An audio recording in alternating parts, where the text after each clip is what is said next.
Hey everyone, how's it going? So in this video, we'll be installing the electrical roller sunshade for the Tesla Model Y.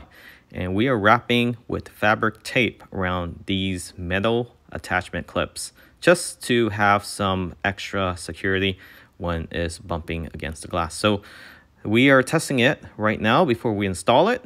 And just to make sure it's functioning, you just need to plug this into the 12-volt outlet in the rear trunk of the Tesla Model Y on the left side. So it is currently working just fine.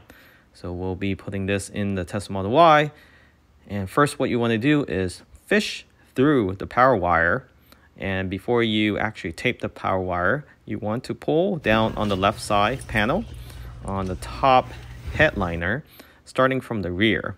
And then use a small pry tool that came with the kit. Pry between the glass and the trim, and that should pop open for you to pull through the fish wire. And once you pull through the fish wire, you want to be able to hold up the back of the actual sunshade and run the wires through.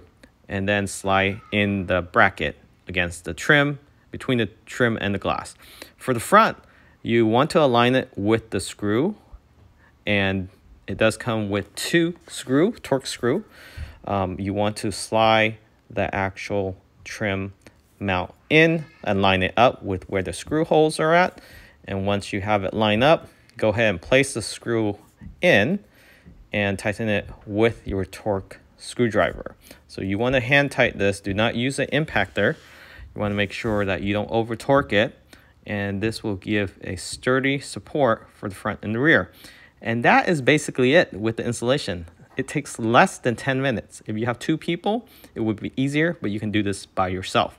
No issue with installation. And we'll show at the end of the video where we plug in the power, but right now it's just mainly mounting this sunshade up on your headliner. And it's very sturdy. It's not too heavy. It's perfect height for the glass and the trim, so you have a space between.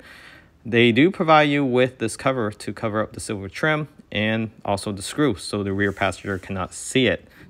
So Handshow thought about everything, including the aesthetic of it. So having this cover will block the rear passenger from seeing the silver trim as well as the screws that you just put on.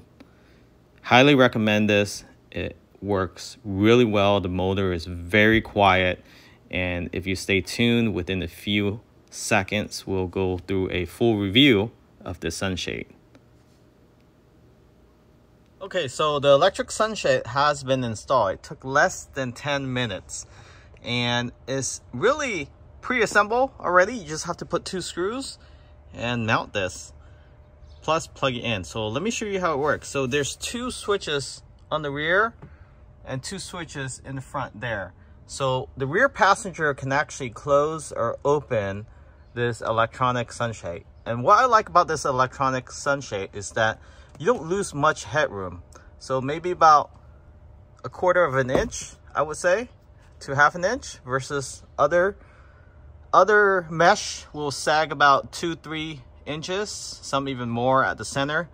And even the sliding one, you lose about 1 to 2 inches. So this one here, you press that, and it's very convenient. It automatically closes, and it goes at a decent speed, not too slow, not too fast, and you can close it completely. You still have the view when you don't need to use it. Your rear passenger can also open it. And the reason why they have control in the rear, because they can pause it. Same thing with the driver. You can pause it halfway. So then, let's say the driver wants some sunlight, but the rear passenger do not, then they can control it. So you can actually stop it halfway, you can stop it 1/4 of way, or you can fully open it from the rear. And it works the same for the front switches. So let's go ahead and take a look at that.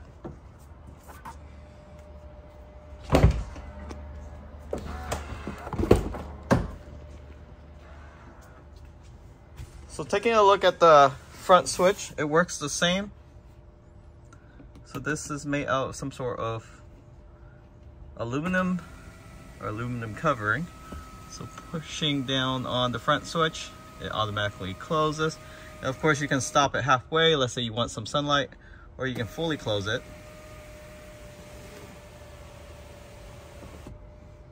Very nice. And this just brings convenience, as well as it looks integrated with the vehicle. I don't know why Tesla didn't do this in the first place. Even if they're trying to cut costs, they should have provided this as optional. So how this gets power is very easy to plug in. It uses the cigarette lighter or the 12-volt outlet plug, whatever you want to call it, from the rear cargo. So let's go ahead and take a look at that right now. This is where it plugs in. Of course, I could have hit this better, but just plug into this outlet here. Comes with sturdy wrapped wires. You can of course tuck this in like that, but that's how it sits. You can also buy a extension adapter. They do provide a door plug, so a splitter that comes with the kit. So the splitter, let me show you how that looks like. It's this here. So they do provide this with the kit, so you don't have to purchase this. So let's say you have a mini fridge, or you want to still have access to this power, you can plug it in as a dual charger. But what I'm going to do is I'm going to buy a adapter accessory that folds down or folds up, so it looks more integrated. Then therefore I can plug it like that on top, so things don't bang into it. So I'll also post a link where you can find it. However, if you're interested in this sunshade, and I can even close it from the tailgate here if I wanted to. Link in the description. Make sure you use the promo code in the description for saving on this. Currently available to ship now is what I've been told. Catch you all next time. Remember to subscribe.